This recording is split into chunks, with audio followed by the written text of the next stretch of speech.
ये term assets? क्या होता है ये एसेट्स? जानती हो एसेट्स क्या होता है? एसेट्स तुम्हारा कोई ओन किया हुआ कोई चीज, मान लो ये जगह, ये घर तुम्हारा ओन किया हुआ, तुम ओनर हो। फ्यूचर में तुमको ये पैसा दे के जाएगा या नुकसान दे के जाएगा? पैसा दे के जाएगा ना, फायदा दे के जाएगा ना। क्यों? क्योंकि तुम उसको बेचोगी, पैसा आएगा। तो फ्यूचर में अगर तुम्हारा कोई चीज, तुम्हारा कोई चीज ओन किया हुआ चीज तुम उसको बेचती हो तो फायदा देके जाता है, तो वो तुम्हारा एसेट बन जाता है। ओके, तो एसेट में क्या होता है? फ्यूचर में पैसा आता है, फ्यूचर में कैश इनफ्लो होता है, जाता नहीं है, आता है। ये घर है तुम्हारा, तुम्हारे पास कार है, एसेट है तुम्हारा, पता है क्यों? क्योंकि तुम अगर वो कार को बेचती हो तो तुमको पैसा देकर जाता है। बाइक है, एसेट है, जो भी चीज है, ठीक है, वो तुम्हारा, अगर तुम ओनर हो, तुम ओन कर रही हो वो चीज को, और वो फ्यूचर में तुमको कैश देकर जाता है, कैश इनफ्लो होता है, वो तुम्हारा एसेट कहलाता है। एक नॉर्मल इंसान की तरह हम लोग सोचें, जैसा हम लोग एक नॉर्मल इंसान है, अभी हम लोग बिजनेसमैन, पहले कोई भी चीज को पढ़ रहे हैं ना, तो पहले उसको बुक से रिलेट करने से पहले अपने रियल लाइफ से रिलेट करना सीखो। ठीक है, कि तुम्हारे पास वो चीज है कि नहीं। तुम उसको मतलब कि जैसे कि कोई टर्म बोल दिए, जैसे कि फैक्ट्री, माइंड में क्या आता है कि बड़ा सा जगह है जहाँ पे वर्कर्स लोग काम कर रहे हैं, बड़ा बड़ा मशीन है, तुम्हारे पास ऑलरेडी वो नॉलेज लिखा हुआ है, घुसा। अब वही चीज बुक में भी लिखा हुआ होगा ना, तो कोई भी चीज, कोई टर्म को बुक में देखो ना, तो पहले बुक में रीड करने से पहले अपने आप में सोचो कि तुम्हारा पास्ट एक्सपीरियंस क्या कहता है इसके बारे में। अगर तुम इमेजिन करोगी कि तुमको उसके बारे में पता है, उसके बाद रीड करोगी तो तुम्हारा नॉलेज जो है वो पॉलिश हो जाएगा। पता है स्टूडेंट ज्यादा क्या आता है, बस बुक पढ़ लेता है, रट्टा मार लेता है, एग्जाम में देकर के आता है, भूल जाता है। ऐसा कभी भी नहीं पढ़ना चाहिए। ठीक है, कभी भी कोई चीज को पढ़ो, पहले उसको रियल लाइफ से रिलेट करो। तो ये एसेट को हम लोग पहले रियल लाइफ से रिलेट करते हैं। तो अगर एक नॉर्मल पर्सन को पर्सपेक्टिव से देखा जाए तो वो क्या होता है? एन आइटम और property own by a person.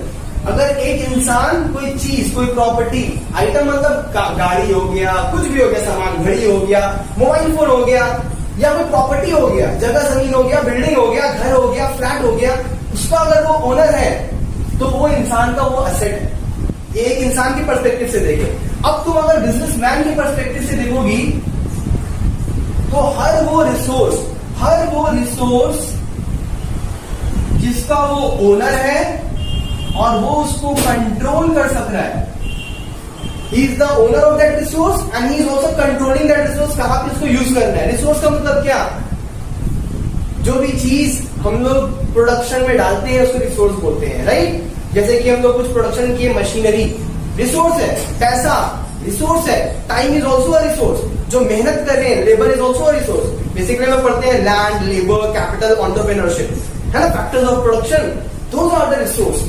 अगर आप उसके ओनर हो और आप उसको कंट्रोल कर रहे हो, कहां पे उसको यूटिलाइज करना है, तो वो चीज आपका एसेट है। ठीक है, और उस चीज का जो है कुछ मार्केट में वैल्यू होता है। जैसे तुम लोगों को कहा था कि वो एसेट अगर तुम किसी को फ्यूचर में बेचती हो, तुमको वो पैसा देकर जाता है, तो उसमें कुछ वैल्यू है। ठीक है, तो वो होता है एक एसेट। अब एसेट कितने टाइप्स का होता है, हम लोग वो चीजते हैं। बेसिकली एसेट्स देखा जाए तो एक होता है हमारा फिक्स्ड एसेट्स, दूसरा होता है हमारा करंट एसेट्स।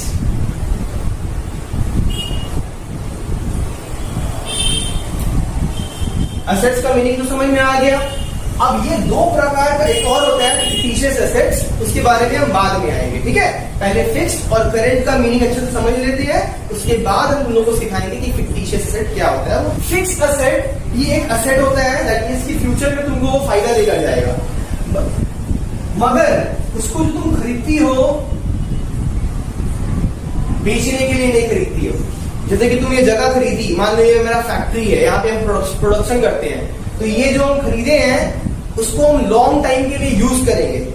अपना बिजनेस को ग्रो करने में वो मेरा हेल्प करेगा, रेवेन्यू को इंक्रीज करने में हेल्प करेगा। ठीक है, मान लो कि पहले डिमांड था प्रोडक्ट का 10,000 टी शर्ट बेचना था हमको, तो मेरे फैक्ट्री में 2 मशीन ऑलरेडी लगा हुआ था। अब डिमांड बढ़ के 10,000 से जो है 15,000 हो गया। मेरा जो कस्टमर्स लोग बोलता कि 15,000 टी शर्ट हमको चाहिए। अब क्या 2 मशीन इनफ रहेगा? एक और खरीदना पड़ेगा ना। तो वो मशीन मेरा एसेट हुआ कि नहीं हुआ? क्योंकि उसको अगर फ्यूचर में बेचेंगे तो वो पैसा दे के जाएगा। मेरा मगर मोटिव तो नहीं है उसको बेचना, मेरा तो मोटिव है भाई अपना बिजनेस को और ग्रो करना, ताकि मेरा प्रोडक्शन बढ़ सके, और अगर प्रोडक्शन बढ़ेगा तो मेरा रेवेन्यू भी इंक्रीज करेगा, रेवेन्यू जनरेट करेगा ना। मोटिव जो है हमारा is to increase the revenue. Revenue को हम बढ़ाना चाहते हैं लॉन्ग रन में, क्योंकि कोई भी बिजनेस आदमी अगर स्टार्ट करता है तो क्या वो एक दिन के लिए करता है या एक साल के लिए करता है? वो चाहता है कि उसका बिजनेस सदियों चले, वो रहे ना रहे बिजनेस चलता रहे, उसका बच्चा चलाए, उसका नेक्स्ट जनरेशन चलाए, है कि नहीं? तो ये सब कुछ होता है हम लोग का अकाउंटिंग प्रिंसिपल्स। क्लास 9 में पढ़ी हो accounting principles, going concern concept, money measurement concept पढ़ी हो ना, सेपरेट लीगल एंटिटी, सब टर्म्स याद है? अभी इसके बाद एक क्लास करवाएंगे, उसमें हम लोग सारा अकाउंटिंग प्रिंसिपल्स को समझेंगे फिर से एक बार, क्योंकि वो अकाउंटिंग प्रिंसिपल हम लोगों का बेस को स्ट्रॉन्ग करेगा। और जितना हम लोग कोई चीज का बेस को स्ट्रॉन्ग रखेंगे तो ऊपर जितना हम लोग फ्लोर चाहे बना सकते हैं। बेस अगर मजबूत नहीं रहेगा तो अगर जर्नल ले जाए, ट्रायल बैलेंस डालेंगे तो डगमगा जाएंगे। हमारा मोटिव क्या है भाई? फिक्स एसेट को खरीदेगा कि इसको पहला बात तो बेचना नहीं है, उसको हम लोगों को एक साल से ज्यादा यूज करना है, ठीक है, और उसके हम लोगों को अपना रेवेन्यू को इंक्रीज करना है लॉन्ग रन में। आने वाले जिंदगी में हम लोगों को अपना बिजनेस को ग्रो करना है। तो ये हम लिख सकते हैं and for the growth of business को ग्रो करना है। 2 से 3 हुआ है, चाहे कि मेरा प्रोडक्ट और सबको पसंद आए। अब प्रोडक्ट पसंद कैसे आएगा? कस्टमर्स का नीड्स को पहचानना पड़ेगा। ये सब चीज हम लोग का बिजनेस स्टडीज में है, कैसे मार्केटिंग किया जाता है, एडवर्टीजमेंट पुट किया जाता है, मार्केटिंग सर्वे किया जाता है कस्टमर्स लोग का नीड समझने के लिए, क्योंकि हम लोगों का बिजनेस एनवायरनमेंट में हम लोग एग्जिस्ट कर रहे हैं, राइट? हमारे आजू बाजू हमारे कॉम्पिटिटर्स हैं, हमारे कस्टमर्स हैं, गवर्नमेंट है, सप्लायर्स है, सब हमारे स्टेक होल्डर्स कहलाते हैं। तो उन लोगों को लेके चलना पड़ेगा, उन लोगों के अकॉर्डिंगली सब करें बिजनेस को कंडक्ट करेंगे, तब मेरा बिजनेस ग्रो भी करेगा, मेरा रेवेन्यू और इंक्रीज करेगा, ठीक है? तो मेरा मोटिव होता है फिक्स एसेट को लाने के लिए, जिसको बेचना नहीं है, use it for more than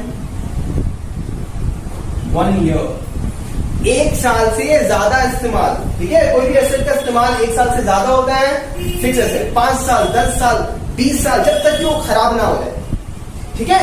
तो अगर मान लो कि हम एक कार डीलर है, मेरे एक कार का शोरूम है, जस्ट इमेजिन, बहुत सारा कार है उसमें, BMW, ये बहुत सारा हर तरह का कंपनी का है, तो क्या बोलो कि वो मेरा एसेट हुआ कि नहीं हुआ, है ना?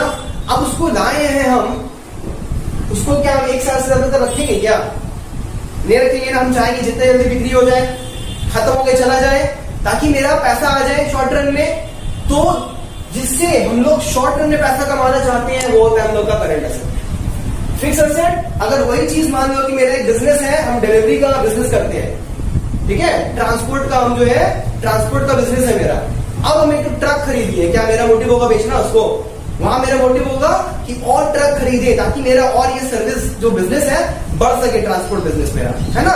तब जो चीज हम देखो, सेम प्रोडक्ट है, एक बार हम खरीद रहे हैं लॉन्ग रन के लिए यूज करने के लिए, ताकि मेरा बिजनेस ग्रो कर सके, मेरा रेवेन्यू जो है वो इंक्रीज कर सके, तब वो मेरा फिक्स एसेट है। पर वही चीज में अगर हम डील कर रहे हैं तो मेरा करंट एसेट बन जाएगा। एक्चुअली उसको टर्म है, उसको बोला जाता है स्टॉक बोला जाता है, ठीक है? हम लोग इसके बारे में आएंगे, एक बार फिक्स एसेट को हम लोग कंप्लीट कर लें उसके बाद। तो फिक्स एसेट का मीनिंग तो समझ में आ ही गया हम लोगों को कि उसे हम लोग खरीदते हैं बेचने के मोटिव से नहीं, उसे हम लोग 1 साल से ज्यादा इस्तेमाल करते हैं, 5 साल 10 साल अपना बिजनेस को ग्रो करने के लिए और अपना रेवेन्यू को इंक्रीज करने के लिए लॉन्ग रन में, ठीक है? अब फिक्स एसेट के अंदर भी 2 तरीके का फिक्स एसेट होता है। एक होता है हमारा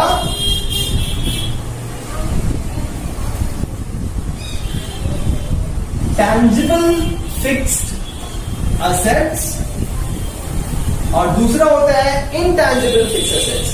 अब ये टर्म टैंजिबल कभी सुनी हो?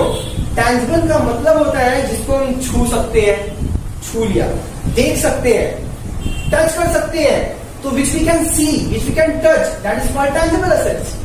तो जो भी एसेट्स वो फिक्स्ड है, मतलब कई साल में इस्तेमाल कर रहे हैं, बिजनेस को ग्रो करने में हेल्प कर रहा है, अब वो 2 तरह का होगा, एक होगा टैंजिबल और दूसरा होगा इनटैंजिबल। अब टैंजिबल क्या है तो समझ में आ गया, हम लोग उसको देख सकते हैं, छू सकते हैं, ये मेरा बोर्ड टैंजिबल एसेट है मेरा, है ना? उसको खरीदे बेचने के लिए क्या? नहीं ना, इसको अपना बिजनेस को ग्रो करने के लिए खरीदे है ना। सो ये टैंजिबल है, देख सकते हैं, छू सकते हैं। सो सिमिलरली बिजनेसमैन के पास यहाँ पे कुछ एग्जांपल्स लिख देते हैं। पहला होता है लैंड एंड बिल्डिंग। ये हमारा एक टैंजिबल फिक्स एसेट होता है। लैंड क्या हो गया? जगह, जमीन। आदमी क्यों खरीदता है? अगर बिजनेस स्टार्ट करना है मुझे तो मैं लैंड क्यों खरीदूंगा? ताकि वहां पे एक फैक्ट्री सेटअप कर सकूं, राइट? बिल्डिंग क्यों खरीदूंगा? मेरा ऑफिस बन सके वहां पे। तो ये लैंड एंड बिल्डिंग एक साथ में यूज होता है, land and building. Okay, similarly आता है हमारा फर्नीचर एंड फिक्सचर। ये भी वर्ड टर्म साथ में यूज होता है, फर्नीचर एंड फिक्सचर। फर्नीचर क्या हो गया? जो बिजनेस में हमारा लगा रहेगा, मेरे एम्प्लॉइज काम करेंगे, खड़े खड़े करेंगे, क्या बैठ के करेंगे ना?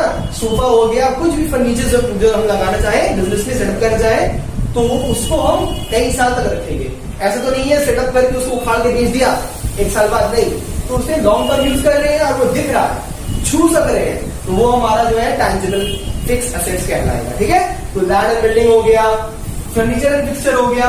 एक और लिख लो, प्लांट एंड मशीनरी। अब ये प्लांट साइंस से मत चले जाना, जो फ्रूट्स देता है वो प्लांट नहीं। यहाँ पे प्लांट का मतलब होता है फैक्ट्रीज, और उसके अंदर जो तुम्हारा मशीन्स जो रखते हैं हम लोग, सेटअप करते हैं, जिसके थ्रू प्रोडक्शन होता है, इसी के लिए टर्म प्लांट एंड मशीनरी साथ में इस्तेमाल होता है। तो ये सब कुछ एग्जांपल्स हैं, बेसिक एग्जांपल समझाए हैं। जब हम लोग अकाउंट्स के बारे में और सीखेंगे तो हम लोग और भी बहुत सारा टैंजिबल फिक्स्ड एसेट के बारे में बताएंगे। ठीक है, just for your knowledge, meaning समझ में आ गया?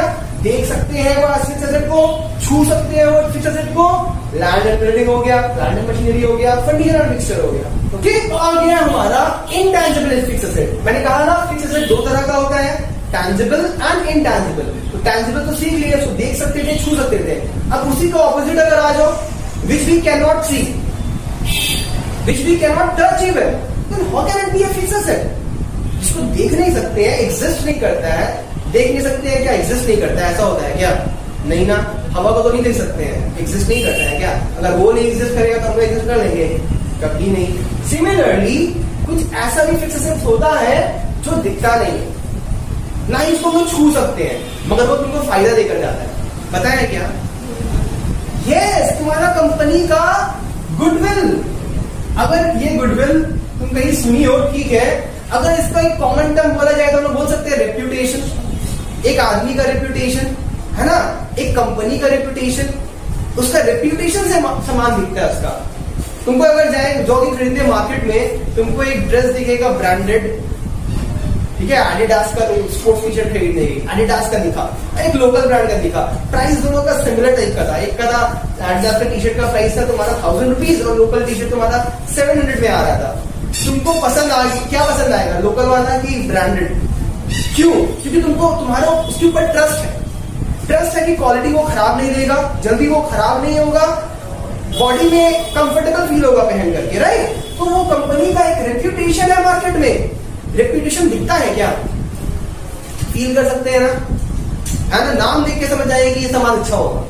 भले हम लोग उस गुडविल को, उस रेप्यूटेशन को देख नहीं रहे हैं, छू भी नहीं रहे हैं, मगर उसका बेनिफिट जरूर हो रहा है। क्या बेनिफिट हो रहा है कि अगर मेरा कंपनी का रेप्यूटेशन है, मेरे कॉम्पिटिटर का उसका रेप्यूटेशन नहीं है, तो मेरा रेवेन्यू ज्यादा जनरेट होगा, कस्टमर्स मेरा प्रोडक्ट ज्यादा खरीदेगा as compare to my competitor.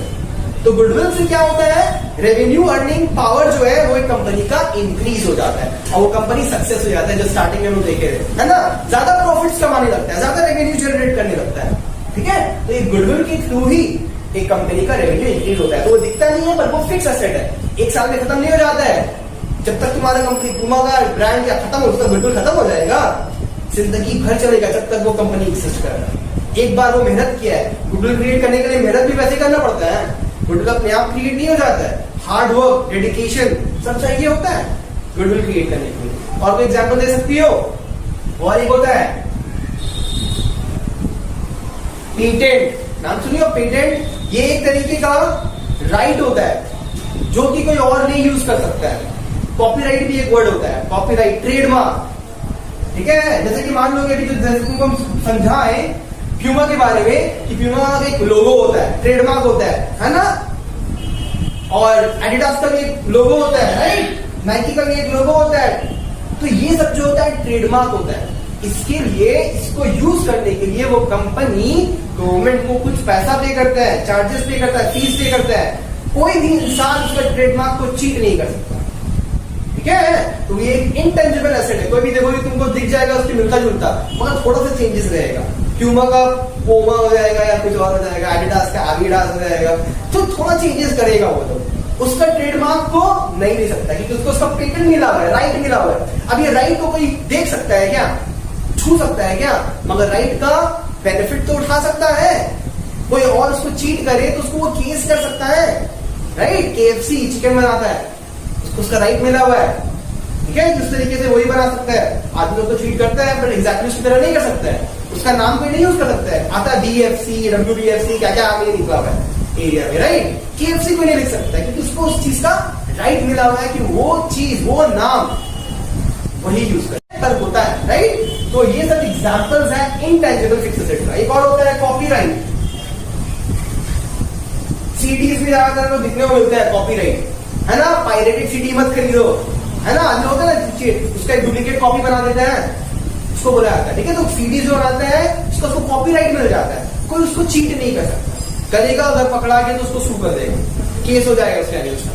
तो ये सब जो राइट्स दिख रहे हैं हम लोगों को, कंपनी वही सब कंपनी इसका बेनिफिट उठा सकता है जिसके पास वो एसेट है, वो इंटेंजिबल फिक्स्ड एसेट है। तो अभी हम लोग क्या सीख रहे हैं? अभी तक हम लोग सीख रहे हैं कुछ टर्म्स, रेवेन्यू क्या होता है, एक्सपेंस क्या होता है, एसेट इन जनरल सीख लिए हम लोग। उसके बाद उसके अंदर अंदर हम लोग जो है डिटेल्स भी सीख रहे हैं कि एसेट, फिक्स एसेट क्या होता है, फिक्स एसेट के अंदर tangible and intangible fix asset क्या होता है।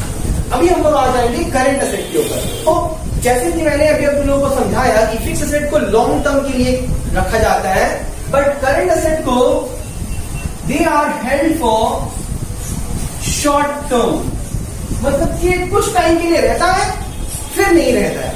ये क्या चीज है भाई, कुछ टाइम के लिए रहता है नहीं रहता है? पैसा, पैसा हमेशा रहता है क्या तुम्हारे पॉकेट में? आज है, बाहर निकले, कुछ पसंद आया, खरीद लिया, चला गया। पैसा भी करंट एसेट हो गया ना, एसेट है, कुछ दे के जा रहा है मगर बहुत टाइम के लिए नहीं रह रहा है, 1 साल के अंदर अंदर वो जो है खत्म हो जाता है, तो वो होता है शॉर्ट टर्म के लिए। वहां पे हम लोग देखे थे कि मोटिव था कि उसको जो है हम लोग को रखना है अपना रेवेन्यू को इंक्रीज करने के लिए, बिजनेस को ग्रो करने के लिए। बट यहाँ पे जो करंट एसेट को रखने का मोटिव होता है वो लॉन्ग टर्म के लिए तो होता नहीं है, तो शॉर्ट टर्म के लिए होता है। तो यहाँ पे मोटिव क्या लिख सकते हैं हम लोग? इसका मोटिव होता है हमारा to increase revenue of current year only. Current year में हमको रेवेन्यू देके चला जाए। जैसे कि हम बोले थे कि मेरा एक शोरूम था, कार था, कार पे मैं डील कर रहा था, तो क्या मैं चाहूंगा कि वो कार मेरे शोरूम में जिंदगी में पड़ा रहे? कि मैं चाहूंगा जल्द से जल्द वो बिक्री हो जाए, 1 साल के अंदर अंदर वो शॉर्ट टर्म में खत्म हो जाए, ताकि हम नया स्टॉक को फिल कर सके, फिर से सेल कर सके। तो ये करंट ईयर का रेवेन्यू को इंक्रीज करना ही मेन मोटिव होता है करंट एसेट का, ठीक है? तो इसको शॉर्ट टर्म के लिए रखा जाता है, मतलब कि 1 साल के अंदर अंदर sold with in a year, ऐसा बोल सकते हैं हम लोग अपने ओन वर्ड में, sold with in a year. 1 साल के अंदर अंदर हम लोग चाहते हैं बिक जाए। अब बिकेगा नहीं बिकेगा वो तो भाई डिमांड के ऊपर डिपेंड करता है, कस्टमर डिमांड कर रहा है कि नहीं। मगर एज अ बिजनेसमैन हम क्या चाहेंगे? 1 साल के अंदर वो बिक जाए पूरा, ताकि हम लोग नया स्टॉक ला करके फिर से सेल कर सके।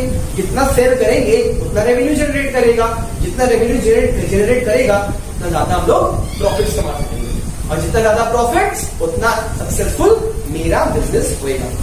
करंट एसेट का कुछ एग्जांपल्स के बारे में भी बता देते हैं।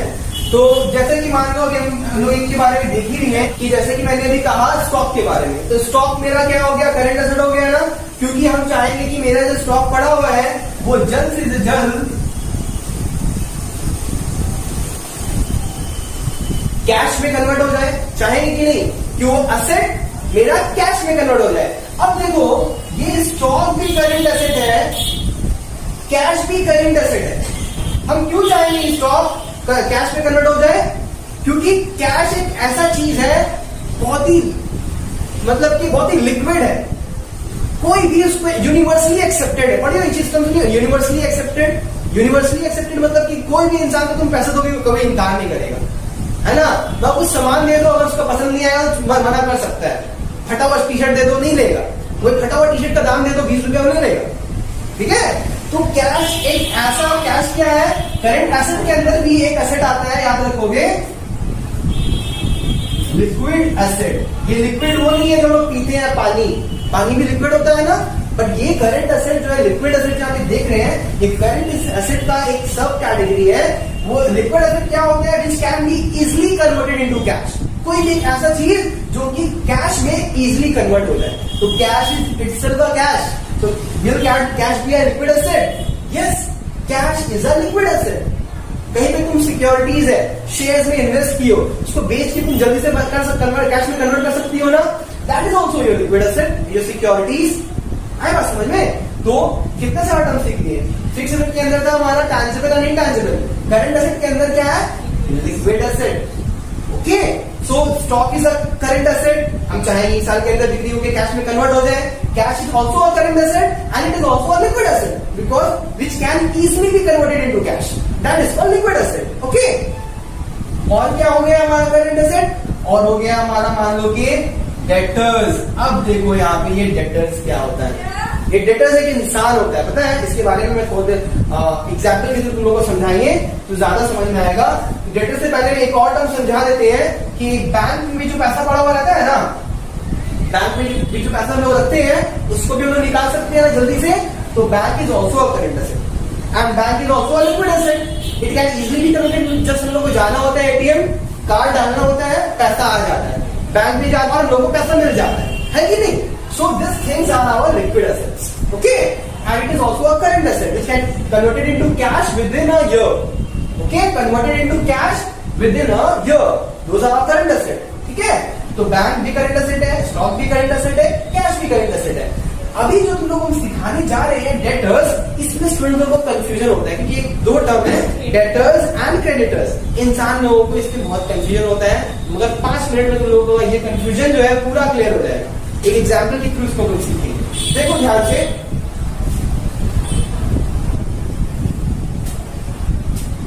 ये हूं मैं,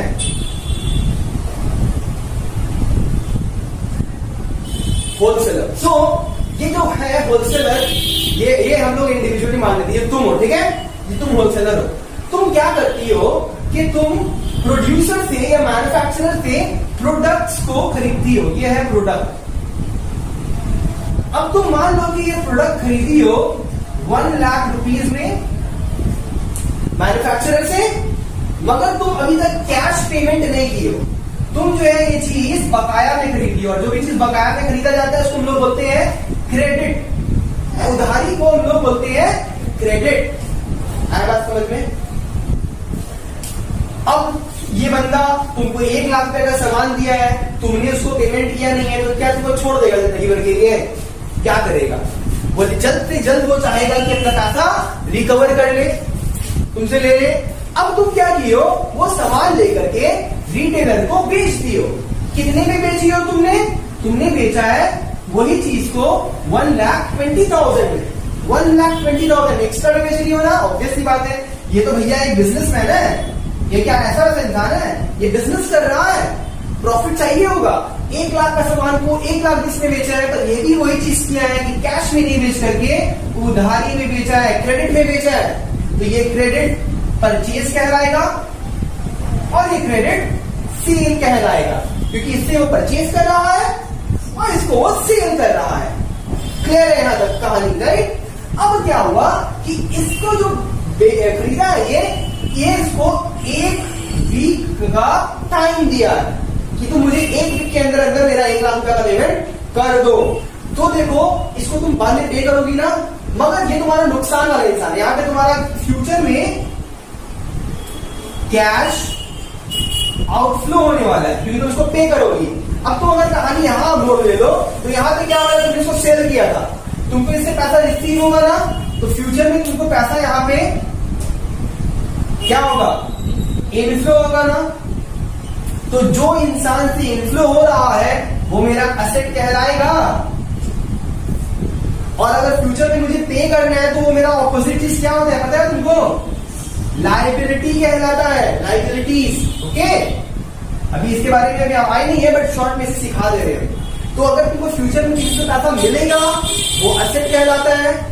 इसको तुम टाइम दियो 5 डेज का, ताकि 5 दिन के अंदर अंदर तुम इससे लोगी पैसा, हफ्ता भर में इसको तुम पेमेंट कर दो। ठीक है? अब तुम अभी तो आज की दिन आज समझ लो बेचे हैं, आज से 5 दिन के बाद मुझे इससे पैसा मिलने वाला है, फायदा वाला इंसान है ना, 1 साल के अंदर अंदर मिलने वाला है ना, तो ये कौन सा एसेट है? आगे में क्या टर्म लग जाएगा? फिक्स की करंट। करंट हम लोग तो 10 साल तक छोड़ने नहीं वाले हैं ना, 1 साल से ज्यादा छोड़ने वाले नहीं है ना, 1 साल के अंदर अंदर रिकवर करना चाह रहे हैं। मोटिव क्या है? करंट ईयर का रेवेन्यू को इंक्रीज करना। तो वो करंट एसेट क्या लाएगा? तो ये बंदा मेरा बन जाएगा डेटर। अब आया समझ में डेटर का मीनिंग? डेटर वो इंसान होता है जिससे तुमको पैसा मिलेगा फ्यूचर में, in near future, not after 5 years and 10 years। वो फिक्स एसेट कहलाया जाएगा। ठीक है, तो 1 साल के अंदर अंदर अगर तुमको पैसा मिल रहा है किसी इंसान से, तो वो इंसान तुम्हारा फायदा वाला इंसान है ना, वो इंसान तुम्हारा कौन है?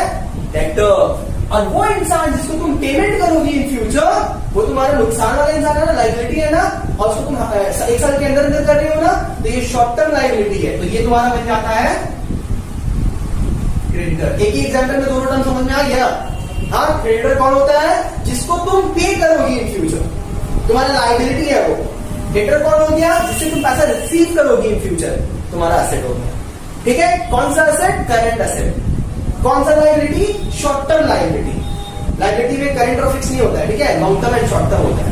मीनिंग सेम है, लॉन्ग टर्म मतलब कि ऐसा, अभी आएंगे लाइबिलिटी में तब बताएंगे इसके बारे में। ठीक है, तो यहाँ पे तुमको डेटर और क्रेडिटर का मीनिंग हम समझाना चाह रहे थे। आई होप ये एग्जाम्पल के थ्रू डेटर का मीनिंग और क्रेडिटर का मीनिंग क्लियर हो गया। तो ये अभी हम लोग सिर्फ डेटर को याद रखते हैं, जो कि हमारा करंट एसेट का एक हिस्सा था।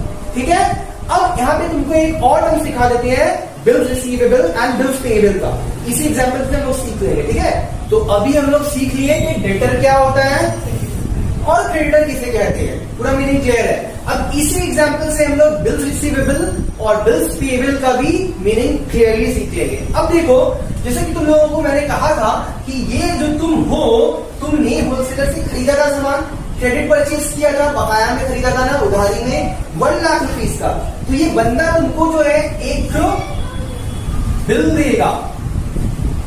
ठीक है, जिसमें लिखा रहेगा कि ड्यू अमाउंट है, पे कर दो। कोई भी सामान खरीदती हो, बिल मांगती हो कि नहीं? शॉपकीपर से मांगती हो ना। वैसे जैसे कि बंदा मैन्युफैक्चरर से खरीदने जाएगा ना, सामान लेकर के आएगा, तो वो मैन्युफैक्चरर या प्रोड्यूसर उसको एक बिल देगा। वो बिल में क्या लिखा रहेगा कि अमाउंट ड्यू है भैया, पे करोगे तुम मुझे 1 हफ्ते के अंदर अंदर। ठीक है, तो ये बिल जो है, इसके लिए वो पेमेंट कर रहा है ना, तो ये बिल क्या बन जाएगा? Bills payable. ठीक है, तो जो क्रेडिटर होता है वो बिल्स पेएबल पकड़ाता है, क्योंकि वो बिल के बदले में तुम्हें पेमेंट करना पड़ेगा। तो जो बिल के लिए तुमको पेमेंट करना पड़ रहा है in near future, that will be your bills payable. ठीक है, ये लायबिलिटी है, शॉर्ट टर्म लायबिलिटी है, क्योंकि तुमको इसे 1 साल के अंदर अंदर पे करना है। ठीक है, अगर 1 साल के बाद पेमेंट करना रहता तो वो लॉन्ग टर्म लायबिलिटी हो जाता है। ठीक है, अब यही वाला चीज यहाँ पे आ जाओ। जब तुम ये रिटेलर को सेल किए थे 1,20,000 रुपीस का सामान, तो तुम क्या ऐसे तो दोगे? इसको भी तुम बिल पकड़ाओगे ना, ये भैया लो बिल, 1,20,000 रुपए का बिल है ये। यहाँ पे क्या शो हो रहा है? बिल। ये बिल के लिए बंदा को पैसा मिलेगा ना नियर फ्यूचर, तो ये बिल जो है इसके लिए बिल्स रिसीवेबल का काम करेगा। तो डेटर को तुम बिल्स रिसीवेबल पकड़ाते हो। ठीक है, और बिल्स रिसीवेबल से क्या होता है? तुमको फ्यूचर में पैसा मिलता है। ठीक है, क्रेडिटर को तुम परचेज करते हो, तुम बाद में पेमेंट करोगे ना, तो वो तुमको बिल्स पेएबल पकड़ाते हैं। तो बिल्स पेएबल के लिए तुमको इन फ्यूचर पेमेंट करना पड़ता है। आएगा समझ में? तो जो इंसान को कर रहे हो पेमेंट वो क्रेडिटर, और वो बिल बन गया बिल्स पेएबल। जिस इंसान से तुमको पैसा मिलेगा वो तुम्हारा डेटर, और जिस बिल्स के लिए पैसा मिल रहा है वो bills receivable. Bills receivable, debtor का मीनिंग समझ में आ गया, बिल्स पेएबल और क्रेडिटर का मीनिंग समझ में आ गया। एक एक टर्म समझ रहे हैं ना हम लोग, एकदम ग्रास रूट से लोग अकाउंट्स को समझ रहे हैं। ये अकाउंट्स एकदम इजी होने वाला है तुम लोग के लिए नियर फ्यूचर। ठीक है, तो ये सब टर्म्स को पहले तुम लोग याद रखोगे। हर एक पॉइंट बुक्स में लिखा हुआ है, हम समझा देंगे, घर में जाकर के बुक को एक बार रीड कर लेंगे। सो हमने अभी तुम लोगों को सिखाया कि एसेट क्या होता है, और एसेट का 2 टाइप सिखा दिया कि फिक्स एसेट क्या होता है, करंट एसेट क्या होता है। फिक्स एसेट के अंदर टैंजिबल फिक्स एसेट होता है और इनटैंजिबल फिक्स एसेट होता है। करंट के अंदर लिक्विड एसेट होता है, राइट। अभी ये 3rd टाइप जो हमारा लास्ट टाइप है एसेट का, ये है हमारा फिक्टिशियस एसेट। ये एक्चुअली में फ्यूचर में तुमको कोई पैसा देकर नहीं जाएगा। ये एक्चुअली में एक डिफर्ड रेवेन्यू एक्सपेंस कहते हैं। ये एक ऐसा एक्सपेंस है, अगर तुम्हारे माइंड में आएगा सर ये अगर एक्सपेंस है तो इसे आप एसेट क्यों कह रहे हैं? राइट, ऑब्वियसली बात है। एक्सपेंस है तो ये एसेट कैसे हुआ, और फ्यूचर में तुमको कोई पैसा देके जाने वाला भी नहीं है, फिर भी ये एसेट क्यों है? क्योंकि ये डेफर्ड रेवेन्यू एक्सपेंडिचर है, मतलब कि एक ऐसा एक्सपेंडिचर है जिसका फायदा होने वाला है तुमको फ्यूचर में। जैसे कि मान लो कि तुम एक बिजनेसमैन हो और तुम एक प्रोडक्ट बना रहे हो, मान लो कि हम एक टी शर्ट का एग्जांपल दिए थे, टी शर्ट बनाते हैं। अभी टी शर्ट का मेरा एक ब्रांड है, कुछ भी ब्रांड का नाम मान लेते हैं, लोगो, ठीक है, लोगो नाम का मेरा टी शर्ट है। अब ये लोगो का हमको क्या कराना पड़ेगा पॉपुलर करने के लिए? एडवर्टीजमेंट लगाना पड़ेगा ना। ये एडवर्टीजमेंट में जो हम खर्च किए हैं एक्सपेंस, ये मेरा फिक्टिशियस एसेट है। पता है क्यों? क्योंकि ये जो एडवर्टीजमेंट कराए हैं, मान लो कि मैंने 10,000 रुपीज का एक्सपेंस किया है एडवर्टीजमेंट में। अब ये एडवर्टीजमेंट मैंने क्यों कराया है? सो दैट मेरा रेवेन्यू इंक्रीज हो जाए। रेवेन्यू को बढ़ाने के लिए किया है ना। आज मेरा टी शर्ट का सेल नहीं हो रहा था, मुश्किल से महीना में जो है हमको रेवेन्यू से ये जा रहा था 20,000 का।